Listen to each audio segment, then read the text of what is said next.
Hola, me llamo Sean McDowell. Quiero darle la bienvenida y agradecerle que haya decidido tomar este curso. Fui profesor de secundaria durante 15 años trabajando con estudiantes. Desde entonces me he convertido en profesor y escritor y también en conferencista.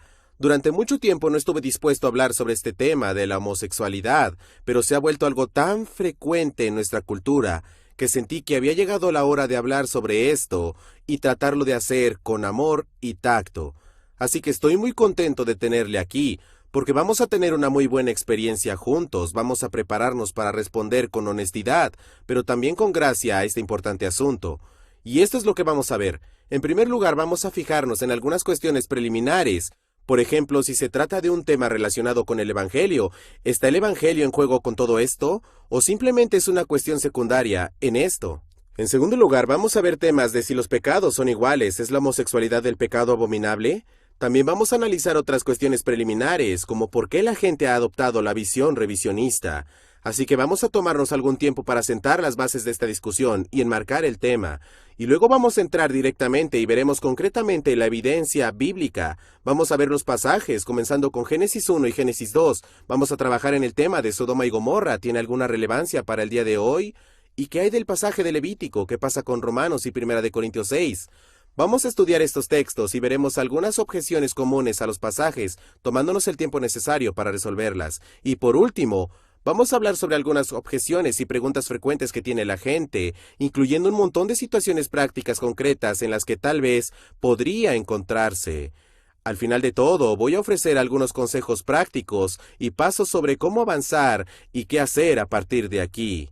Así que de nuevo, gracias. Me siento honrado de que usted forme parte de este curso. Abróchese el cinturón de seguridad porque vamos a abarcar mucho material y le vamos a pasar muy bien. Recientemente asistí a la Conferencia Nacional del Proyecto de Reforma. Se trata de un proyecto iniciado por Matthew Vines, autor de Dios y el cristiano gay, cuya idea consiste en elaborar nuevos argumentos, nuevos puntos de conversación para transformar la iglesia desde dentro y que acepte las relaciones entre miembros del mismo sexo. Así que quería aprender y deseaba conocer gente, no pretendía aguarle la fiesta a nadie, de hecho algunos líderes sabían que iba a asistir. Y fue como casi cualquier otra conferencia evangélica, por así decirlo, a la que he asistido. Hubo testimonios, hubo alabanza y hubo mensajes, incluyendo alrededor de 4 o 5 sesiones de 90 minutos, dirigidas por Matthew y otro experto, en las que presentaban los 10 temas de conversación que los asistentes a la conferencia se suponía que debían tomar consigo en sus iglesias e iniciar conversaciones para convencer a la gente a que aceptara la postura revisionista sobre la homosexualidad. Bueno, después de la primera sesión de 90 minutos, que fue muy académica y profunda, por cierto, asistieron probablemente unas 400 personas. Dijeron, devuelva la identificación que recibió al registrarse en la conferencia.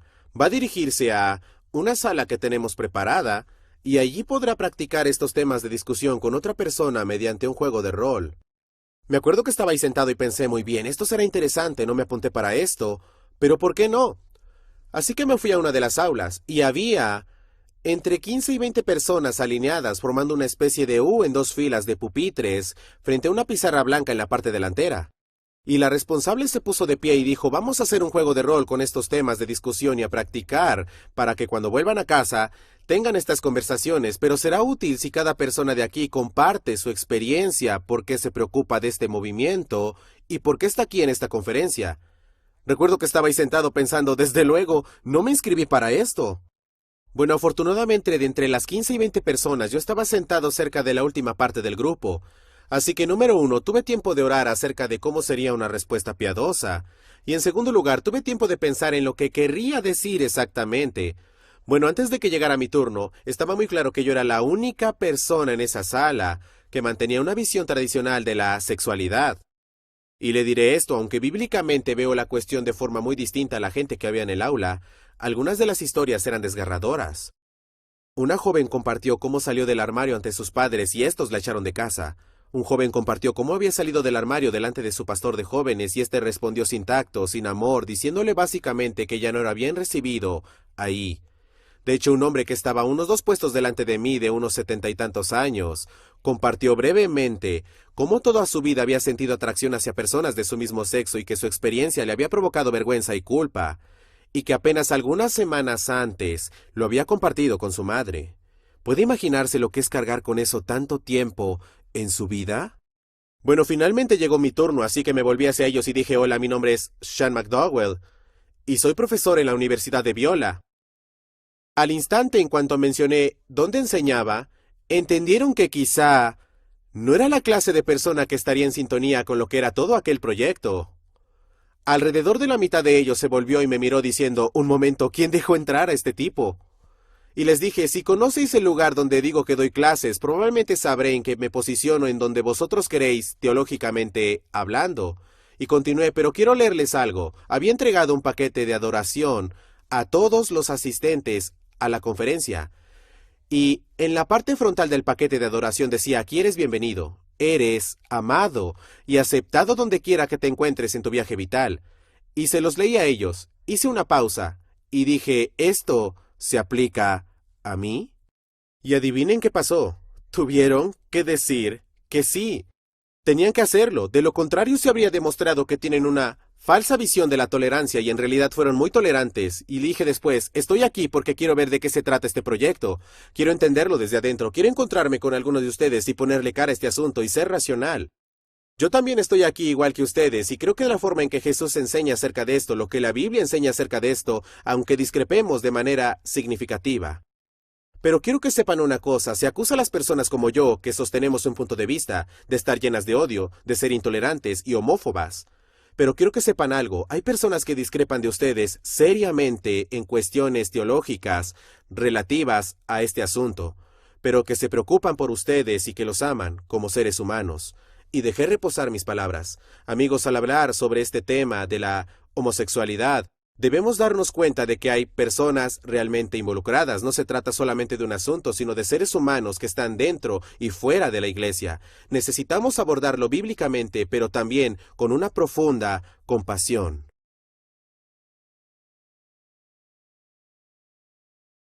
Durante 10 años fui profesor de secundaria en una escuela cristiana y enseñé Biblia, teología y cosmovisión. Y nunca olvidaré cuando un estudiante vino a verme en cierta ocasión.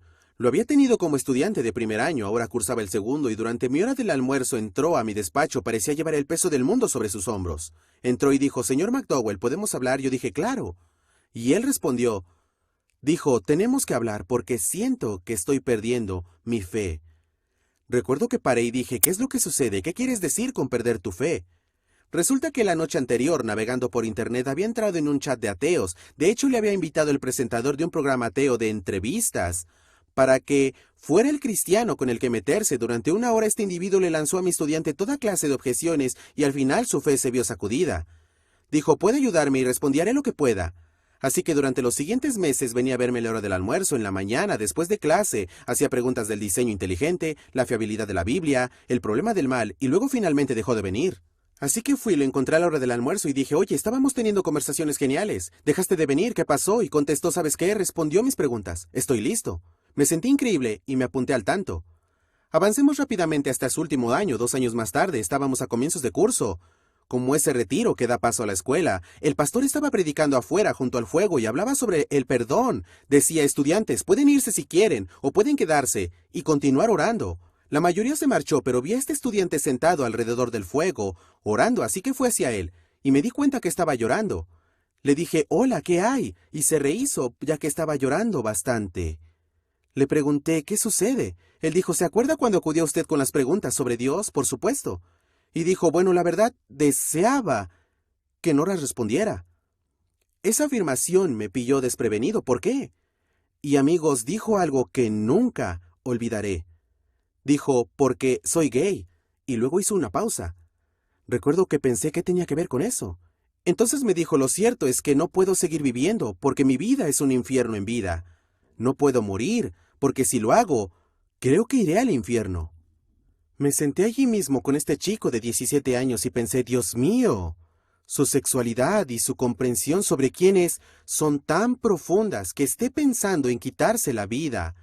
Entonces me di cuenta, esto sucedió hace años, de lo profundo que es este asunto y lo importante que es que respondamos con compasión, con comprensión, con amor y que nos demos cuenta de que se trata de personas que se enfrentan a auténticas luchas. Hay un autor llamado Jay Michaelson, se trata de un destacado defensor judío de la causa LGBT, y escribió esta cita, salió publicada en 2001, y cuando escribió esto, solo quiero que ustedes vean lo que dijo al respecto para entender su experiencia. Creo que podemos aprender algo de ello. Él dijo, aquello de lo que hoy estamos hablando es algo que provoca un gran sufrimiento. Causa un dolor profundo y constante, en mi caso, un dolor tan intenso que perdura hasta el día de hoy, incluso después de haber pasado años luchando con él y a pesar de haber adoptado una retórica pública de aceptación y confianza. Me hizo odiarme a mí mismo de una manera poderosa y fundamental. Dañó a mi familia, motivo por el que algunos miembros de mi familia no estén aquí para escucharme hablar hoy. Legítima y apoya el dolor profundo. Así que los asuntos de los que estamos hablando hoy sí importan. No son abstractos. Durante muchos años, sabiendo que yo era gay y creyendo que eso era algo radicalmente malo, no algo teórico, no había ninguna sutileza sobre odiar el pecado y amar el pecador. Ningún equívoco al razonamiento alaico disfrazaba el núcleo del mensaje para mí. Saber estas cosas hacía que quisiera morirme. Nada más que eso. Llevando por mi propia impotencia intenté quitarme la vida. Fracasé. Durante unos 10 años experimenté un odio hacia mí mismo que espero ninguno de ustedes conozca jamás, un deseo de desaparecer y destruirme a mí mismo que era demasiado intenso como para llorar y que me separó de todas las personas que conozco. Al final, gracias a Dios, escogí la vida antes que la muerte. Estas palabras aparecen en el libro de Jay Michaelson, Dios frente a los gays. Amigos, puede que no estén de acuerdo con él teológicamente, en realidad tengan muchos desacuerdos teológicos con él. Pero aquí encontramos a un ser humano que ha experimentado un profundo sufrimiento y dolor a causa de esto, y a menudo los cristianos tenemos respuestas rápidas para una serie de cuestiones, incluida esta. Pero Proverbios 18:13 dice, al que responde palabra antes de oír, le es fatuidad y oprobio, es necio y vergonzoso responder antes de escuchar. He aquí un tema al que debemos de estar dispuestos a escuchar. Un asunto ante el que necesitamos dar un paso atrás y no ofrecer respuestas simplistas y rápidas, sino también mostrar amor, pero sin comprometer lo que las Escrituras enseñan como verdadero. Está claro que muchas personas que sienten atracción tienen muchas heridas, dolor en sus vidas. Algunas no, pero es evidente que muchos sí. El Dr. Michael Brown, autor de Gay y Cristiano, ofrece una perspectiva interesante sobre esta cuestión. Él dice, durante los días de dura segregación, aquí en América, cuando los negros eran tratados mucho peor de lo que se trataban a los gays hace una generación, ¿oyó hablar sobre una epidemia de suicidios entre los negros? ¿Oyó hablar sobre todos esos jóvenes negros en las escuelas, despojados de esperanza y dignidad, que se estaban quitando la vida? ¿Y escuchó a los líderes negros blandir el argumento del suicidio de los jóvenes negros contra la nación, advirtiendo que si América no cambiaba sus formas racistas, estos chicos se quitarían la vida? Evidentemente no. ¿Por qué? Porque a estos jóvenes afroamericanos se les animaba a ser fuertes, a tomar una posición, a negarse a ser intimidados, a tomar la decisión de vivir con dignidad, aunque la sociedad los degradara, y a trabajar en pro de un futuro mejor y más brillante. El Dr. Michael Brown presenta un gran argumento. ¿Cómo mostramos amor? ¿Cómo demostramos que nos importa? ¿Cómo ayudamos a apoyar a una comunidad que frecuentemente ha sentido y experimentado un dolor real? Esa es una pregunta importante. Andrew Marin es autor que ha tratado de hacer eso. Durante toda su vida escribió un libro titulado El amor es una orientación, y en él dijo algo que quiero compartir con ustedes, pero primero tengamos en cuenta que varios amigos de Andrew salieron del armario diciéndole que eran gays, y él comenzó a pensar qué estaba pasando en nuestra cultura con este tema. Al hacerse mayor decidió que su meta era construir puentes entre la comunidad gay y la comunidad cristiana. Llegó a trasladarse con su familia durante algún tiempo a Boys Town, Chicago, porque en esa época se le consideraba como la ciudad más amigable para gays en América. Y esto es lo que escribió. A menos que usted se haya sentido atraído sexualmente hacia otra persona de su mismo sexo, nunca podrá entender plenamente, como cristiano heterosexual, lo que eso significa. Así que déjeme que le haga algunas preguntas, solo para reflexionar, a ver si así podemos abordar esta cuestión con cierta empatía. Número 1. ¿Cómo cambiaría su vida si sintiera atracción hacia personas de su mismo sexo? ¿De qué modo cambiaría? Número 2, ¿cómo afectaría a sus relaciones? Número 3, ¿cómo afectaría su futuro? Y número 4, ¿cómo afectaría a su fe? Digo esto para no sopesar en este momento la cuestión de si las personas nacieron así o no. Yo creo muchos de mis amigos gays que dicen, yo no pedí esto, y muchos afirman que lo darían todo para que se lo quitaran. Pero creo que eso es solo cuando tratamos este asunto con compasión y comprensión, que realmente podamos preocuparnos de las personas que se ven involucradas. Así que van mis oraciones para esta clase. Número 1, que podamos tratar esta cuestión siendo conscientes de nuestro pecado, con claridad bíblica y con auténtica compasión. Segundo, que estemos motivados a amar a aquellos que sienten atracción por personas de su mismo sexo. No se trata de una cuestión. Tiene que ver con personas de verdad en la iglesia y fuera de la iglesia. Tercero, que pasemos de reaccionar ante este asunto a interactuar activamente con nuestros vecinos con amor y también con la verdad. Y por último, que veamos este momento de la historia en el que se trata de un tema candente del cual la gente habla no como una amenaza, sino como una oportunidad de permitir que el Evangelio brille.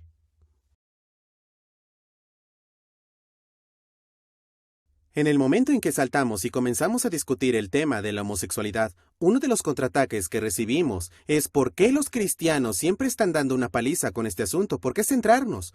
¿Por qué no se centran los cristianos en el divorcio? ¿Por qué no hablan acerca de cuestiones raciales? ¿Por qué no se ocupan de la injusticia económica? ¿Por qué estar dando lata con este tema? De hecho, Newsweek publicó un artículo sobre esto, y una de las cosas que decía en referencia a los cristianos era que estos blanden su Biblia a los transeúntes, vociferando sus condenas hacia los homosexuales. Está claro que algunos cristianos hacen eso, pero ¿esta es la respuesta cristiana? ¿De verdad los cristianos solo se fijan en esta cuestión y no en otras? Escribí un libro titulado ¿Es Dios tan solo una invención humana, una especie de respuesta al nuevo ateísmo? Y descubrí que muchos cristianos lo estaban leyendo, pero yo quería que algunos escépticos y ateos lo leyeran e interactuaran con él. Así que asistí a una reunión de escépticos en el condado de Orange. El líder de grupo me invitó a sentarme en el banquillo durante un par de horas y simplemente responder cualquier pregunta que quisieran formularle. No sé para ustedes, pero para mí me suena divertido. Así que fui con mi esposa y mi pastor, y este tipo de reuniones de escépticos semanales o quincenales asisten unas 20 personas, desde los 20 años hasta una mujer que tendría 75. Durante casi 2 horas me hicieron muchas preguntas profundas. Preguntas sobre el alma, sobre la Biblia, sobre la política y sobre temas éticos. Antes de comenzar les había dicho que podían preguntar cualquier cosa y les pregunté si yo podría hacer preguntas al final. Claro que sí, dijeron. Así que me dieron 15 o 20 minutos para hacer las preguntas que quisiera. Y eso es lo que hice. Yo quería aprender de ellos. Así que dije, esta es mi pregunta. ¿Qué malas impresiones os causan los cristianos? En otras palabras, ¿cuáles son las cosas que hacen o dicen los cristianos que impiden que los escépticos, los no cristianos, nos escuchen? Un tipo sentado en la parte de atrás de unos 50 años dijo, dejen de hacer chistes sobre los ateos. Recuerdo haber pensado, conozco algunos muy buenos. De hecho, no utilizó la frase dejen de hacer chistes, sino dejen de difamar a los ateos. Es la palabra que utilizó. Dijo como ateo que iba y se sentaba en el último banco de las iglesias, a menudo solo para escuchar, que la gente no sabía ni qué hacía ahí, pero que algo que solía suceder era escuchar algún tipo de chiste o comentario despectivo en contra de los ateos o de algún otro grupo no cristiano. Otro de los asistentes ateos, estudiante de filosofía, en ese momento dijo, dejen de ser tan hipócritas. Le pregunté a qué se refiere. Ustedes los cristianos se centran tanto en la homosexualidad que ignoran otros pecados. Yo respondí, bueno, dígame qué quiere decir, deme un ejemplo, porque necesito ver alguna prueba. Y dijo, mire, tengo un amigo que es cristiano, es estudiante, siempre está despotricando sobre por qué la homosexualidad está mal, mientras él está borracho. ¿Y saben qué? Creo que algunos de nuestros críticos llevan razón. No siempre hemos sido coherentes en este asunto, y este es un llamamiento a ser coherentes. David Kinnaman, presidente del grupo de investigación Barna, escribió en su libro No Cristiano, basado en una importante investigación sobre cómo ven el cristianismo los no creyentes. He aquí lo que escribió y es algo muy serio. Él dijo, los extraños dicen que nuestra hostilidad hacia los gays, no solo la oposición a la política o las conductas homosexuales, sino el desprecio hacia las personas gay, prácticamente se ha convertido en sinónimo de la fe cristiana. En otras palabras, según esta investigación, si usted dice soy cristiano y creo en la Biblia, también podría decir, y por cierto, odio a los gays. Sea esto verdad o no, esta es la percepción que tienen muchas personas en nuestra cultura actual. Sigo trabajando con estudiantes de secundaria y cada año llevo a los alumnos a un viaje misionero apologético para compartir nuestra fe. Pero para ir a interactuar con personas de sistemas de creencias diferentes, a veces vamos a Salt Lake City, llamamos puerta a puerta y tenemos conversaciones con mormones y visitamos algunos centros. Pero también vamos a Berkeley e invitamos a escépticos y agnósticos. Y un año trajimos a un amigo mío que ha sido defensor del movimiento LGBT durante 6 décadas.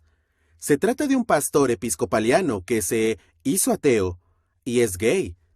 Estaba haciendo una presentación para nuestros estudiantes y yo ayudaba sobre cómo interactuar con alguien que tiene una cosmovisión distinta y hacerlo respetuosamente. Fue una gran conversación. Al final le hice una pregunta y dije, tengo curiosidad. ¿Cómo ve a los cristianos la gente de tu comunidad? Él me miró y sin dudarlo dijo 3 palabras. Como al enemigo. Amigos, cuando le oí decir eso se me partió el corazón. Se me partió. Porque Jesús dijo que amáramos a nuestros enemigos. Él era amigo de los pecadores. Y de alguna manera en esta comunidad, a los cristianos se les considera el enemigo. Aquí se ha roto algo. Recuerdo haber escuchado al profesor Darrell Bock hablar sobre este tema en una conferencia y dijo algo muy importante que deberíamos tener en cuenta al considerar el tema de la homosexualidad. Dijo que el único modo de contrarrestar este estereotipo de que los cristianos resuman odio, intolerancia y homófobos es que la gente escuche esta acusación y su pensamiento sea, conozco a cristianos y eso no me parece cierto, creo que tiene razón. Solo cuando cada uno de nosotros, yo mismo, cada uno de ustedes, los que están viéndome, salgamos y construyamos relaciones y mostremos el amor de Cristo, podremos comenzar a contrarrestar este relato de que los cristianos están llenos de odio e intolerancia. Ahora, por otra parte, algunos suelen decir, alto ahí, quizás la iglesia debe cambiar su postura porque es la postura de la iglesia la que está echando a la gente fuera de la iglesia. De modo que si suavizamos nuestra postura sobre la homosexualidad, podríamos tener más gente en la iglesia. Bueno, el mismo razonamiento puede aplicarse en un montón de asuntos difíciles. Ya hemos escuchado esta argumentación antes. Tal vez necesitemos suavizar la postura de la iglesia sobre el infierno. Tal vez debamos suavizar la postura de la iglesia sobre la exclusividad de Cristo, o sobre el divorcio, o sobre muchas otras cuestiones. Como ejemplo, me gustaría citar a un amigo, Greg Koch. Creo que él dijo algo muy bien y dijo esto. No deberíamos añadir ninguna ofensa al Evangelio, pero indudablemente no debería quitarle ninguna, ya es bastante ofensivo. Si la gente nos odia, simplemente asegurémonos de que en verdad sea por seguir las enseñanzas de Jesús y no por una actitud no bíblica. Debemos hablar de este tema con una gran compasión y con delicadeza, pero también debemos hablar con claridad y con verdad. Lo cierto es que la homosexualidad es el tema moral de nuestros días. Si alguien me hubiera dicho, hace tan solo unos meses que hoy estaría dando una clase de esto o escribiendo un libro sobre ello, o hablando del tema, me hubiera reído y hubiera dicho, se han equivocado de McDowell. Pero ¿saben qué? A medida que he estudiado a fondo los apóstoles, de hecho escribí mi tesis sobre los apóstoles, me di cuenta de algo. Ellos estaban dispuestos a sufrir e incluso morir por sus más profundas creencias de que el cristianismo era verdadero y por proclamar a Jesús. De hecho, al principio de Hechos vemos a los apóstoles amenazados, golpeados, arrojados a la cárcel e incluso algunos muertos. En Hechos 5:29, Pedro se pone en pie y habla en nombre de los apóstoles. Y entonces dice, es necesario obedecer a Dios antes que a los hombres. Y eso es exactamente lo que debemos hacer hoy. Debemos ser compasivos, no podemos comprometer la verdad, pero necesitamos temer a Dios más que a los hombres. Una pregunta que surge muy rápidamente en cuanto abordamos el tema de la homosexualidad o cualquier otro tema relacionado con la sexualidad es, ¿acaso no es igual cualquier tipo de pecado. ¿No son iguales todos los pecados? ¿Qué derecho tenemos en juzgar entre pecados como si unos fueran más graves que otros? Jeff Chu, el autor del interesante libro De verdad me ama Dios, la peregrinación de un cristiano gay en busca de Dios, en América, afirma: en nuestras iglesias tenemos jerarquía de pecados como si un pecado fuera peor que otro, pero ese no es el caso. La Biblia no discrimina. No escojo esta cita para centrarme en Jeff, creo que su libro es muy interesante. Y también escucho a personas del bando conservador decir lo mismo. ¿Pero es verdad eso? ¿Enseña la Biblia que todos los pecados son lo mismo? Un día yendo en la escuela en coche, le pregunté a mi hijo de 10 años, «Hijo, ¿crees que todos los pecados son iguales?» Él hizo una pausa y me miró y dijo, «No, estoy bastante seguro de que mentirle a un amigo no es lo mismo que matarlo». Y pienso que tal vez estaba en lo cierto cuando dijo esto. Por ejemplo, fijémonos en Juan 19:11. Jesús dijo a Pilato: «El que a ti me ha entregado, mayor pecado tiene». Y en Mateo 23:23 Jesús dijo: «Dejáis lo más importante de la ley». De hecho, los grados de castigo en el infierno y de los premios en el cielo demuestran que los pecados y los actos de justicia no son todos iguales. A Jesús se le preguntó sobre el mayor de los mandamientos, y dijo que el primero y mayor de los mandamientos era amar a Dios y luego amar a otras personas. También se nos enseña en 1 Corintios 13 acerca de las 3 virtudes más grandes: la fe, la esperanza y el amor. Y otra vez, en Proverbios 6, dice que hay 7 pecados capitales: la soberbia, la mentira, la lengua mentirosa, las manos que derraman sangre inocente, el corazón que maquina pensamientos inicuos, los pies que corren a hacer el mal, el testigo que miente y el que siembra discordia entre hermanos. Lo que afirmo no es que los pecados sean iguales y que la homosexualidad sea el peor de los pecados. Por supuesto que eso no es lo que quiero decir con toda seguridad. Eso no enseña la Biblia. Pero no le hacemos ningún favor a nadie si pretendemos que todos los pecados son iguales, porque eso no es lo que enseña la Biblia. En una especie de pregunta de trampa, porque en cierto sentido todos los pecados son iguales, y quizá debamos aclarar qué quiere decir con iguales. Santiago 2:10 dice: «Porque cualquiera que guardare toda la ley, pero ofendiere en un punto, se hace culpable de todos». Santiago muestra la unidad de ley al señalar que todos los pecados implican quebrantar la ley. No, cualquier pecado, sea un homicidio o sobrepasar el límite de velocidad, nos convierte en infractores y culpables ante la ley. Pero esto no quiere decir que esas acciones en sí mismos sean necesariamente iguales, y no significa que como pecados sean igualmente graves. De hecho, Romanos 3:23 deja muy claro que todos hemos pecado. Dice: «Por cuanto todos pecaron y están destituidos de la gloria de Dios». ¿Saben qué significa en griego? Sí, significa todos. Pregunta trampa: todo significa todo el mundo, pasado, presente y futuro. Y creo que cuando nos detenemos y nos damos cuenta de ello, tal vez mostremos un poco más de misericordia hacia la gente. Miren, creo que una de las razones por la que los cristianos pueden llegar a ser tan severos y críticos con los gays es porque no hemos llegado a enfrentarnos al pecado en nuestra propia vida. O sea, cuando realmente comprendemos nuestro propio estado caído, nuestro quebrantamiento y nuestra necesidad de un Salvador, pienso que vamos a mostrar un poco más de misericordia y compasión en este asunto y en todos los demás, entre los cuales ciertamente están ustedes y ciertamente estoy yo. En una conferencia de prensa le preguntaron a Billy Graham por el tema de la homosexualidad. Eso fue en el 97, y esto es lo que dijo: «Ahora voy a citar la Biblia, no a mí mismo. La homosexualidad está mal, es un pecado, pero existen otros pecados. ¿Por qué saltamos sobre ese pecado como si fuera el pecado más grande? En la Biblia el pecado más grande es la idolatría, los celos son pecado, el orgullo es pecado, todas estas cosas son pecado, pero la homosexualidad también es pecado. Necesita ser tratada y necesita ser perdonada, y por eso vino Cristo y murió en la cruz». Amigos, la homosexualidad no es el único pecado abominable. Desde luego la Biblia no enseña eso, pero la Biblia tampoco enseña que todos los pecados sean iguales. Como dice la Escritura, todos hemos pecado y estamos destituidos de la gloria de Dios, todos.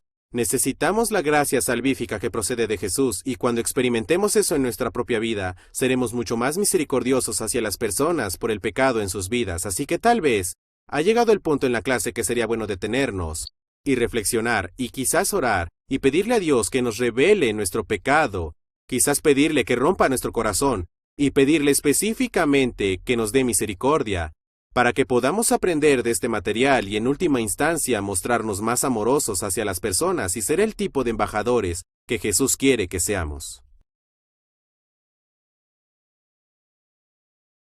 A medida que profundizamos en este tema de la homosexualidad y la respuesta bíblica, es importante preguntarse y también útil, ¿por qué tantas personas han adoptado la visión revisionista de la homosexualidad? ¿Por qué resulta tan convincente que persuade a la gente a cambiar de opinión? Bueno, en mi investigación y mis relaciones y experiencia, he descubierto varias cosas que parecen llevar a muchos a cambiar su punto de vista. Una es su propio deseo y atracción hacia miembros del mismo sexo.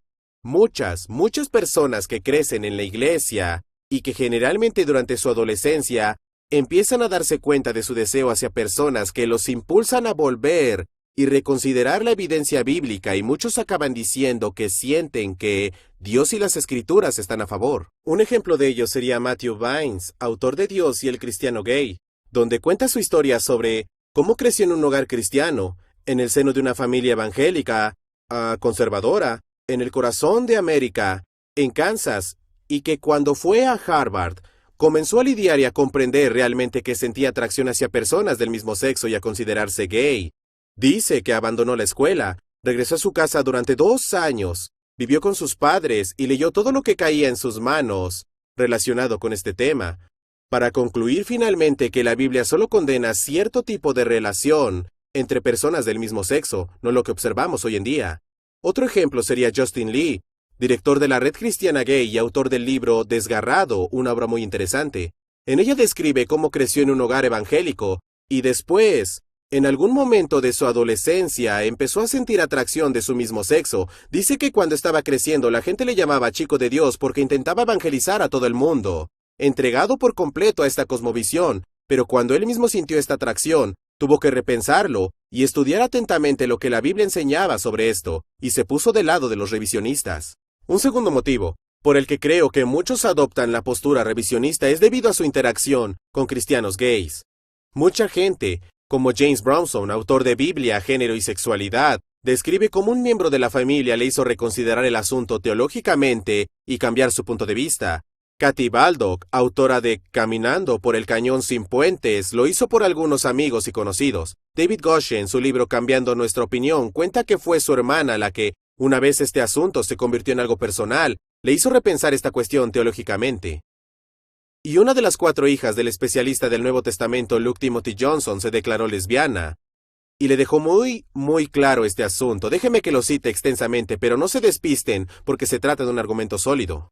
Él dijo, creo que es importante afirmar claramente que en realidad cuando declaramos las uniones entre personas del mismo sexo pueden ser santas y buenas, estamos rechazando los mandamientos directos de la Escritura y en su lugar apelamos a otra autoridad. ¿Y cuál es exactamente esa autoridad? Apelamos explícitamente al peso de nuestra propia experiencia y la experiencia de la que han sido testigos miles de personas y que nos dicen que reclamar nuestra propia orientación sexual es de hecho aceptar la forma en que Dios nos ha creado. Muchos de nosotros, los que defendemos el pleno reconocimiento de gays y lesbianas dentro de la comunidad cristiana, nos encontramos en una posición similar a la de los primeros abolicionistas y de los primeros defensores del papel pleno e igualitario de las mujeres en la iglesia y la sociedad. Somos plenamente conscientes de que el peso de la evidencia bíblica apunta a una postura distinta a la nuestra, pero ponemos nuestra confianza en el poder del Dios vivo para revelarse con igual fuerza tanto a través de la experiencia y en los testimonios personales como a través de los textos escritos. Para justificar esta confianza invocamos el principio paulino básico de que el espíritu vivifica, pero la letra mata, 2 Corintios 3:6. Y si en la letra de la Escritura no hay cavidad para la actividad del Dios vivo en la transformación de las vidas humanas, entonces hay que confiar y obedecer al Dios vivo más que a las palabras de las Escrituras. Para mí no se trata de una postura teórica o académica, sino más bien de una convicción apasionada, una convicción a la que muchos de nosotros hemos llegado a través de la lucha personal y en el caso de algunos de un sufrimiento real. En mi caso, confié en que Dios actuaba en la vida de una de mis 4 hijas, que se enfrentó a la intolerancia para reivindicar su vida sexual como lesbiana. Confié en que Dios actuaba en la vida que comparte con su pareja, un matrimonio duradero y fructífero dedicado al cuidado de otros, y que ha dado fruto en forma de una maravillosa niña que está entre los queridos nietos que tenemos mi esposa y yo. También confío en muchas historias que estudiantes y amigos cuyas vidas dieron testimonio de una profunda fe en Dios, pero cuyos cuerpos se movían sexualmente de forma distinta al que lo hacía el mío. Y por último, comencé a darme cuenta del modo en que mis propias actitudes y lenguajes anteriores habían ayudado a crear un mundo en el que mi familia, amigos y estudiantes eran tratados cruelmente. Está claro que su experiencia es lo que le impulsó a reinterpretar la escritura y en su caso admite haberlo hecho así. Y la última razón por la que pienso que la gente cambia su punto de vista es por la comprensión contemporánea de la homosexualidad. Este es el caso de Jack Rogers en su libro Jesús, la Biblia y la homosexualidad. Rogers no es gay, pero describe su transformación como consecuencia de estudiar la escritura como parte de la toma de decisión dentro de la UFC, USA. Así que al considerar este asunto y por qué la gente adopta sus posturas, es importante a veces ir más al fondo y comprender cómo hemos llegado a esa postura, qué argumentos nos resultaron convincentes, tenemos experiencia del tema en nuestra propia vida y las conversaciones con la gente. Creo que podemos abordar de manera más holística, mostrando compasión, pero también yendo al meollo de la cuestión.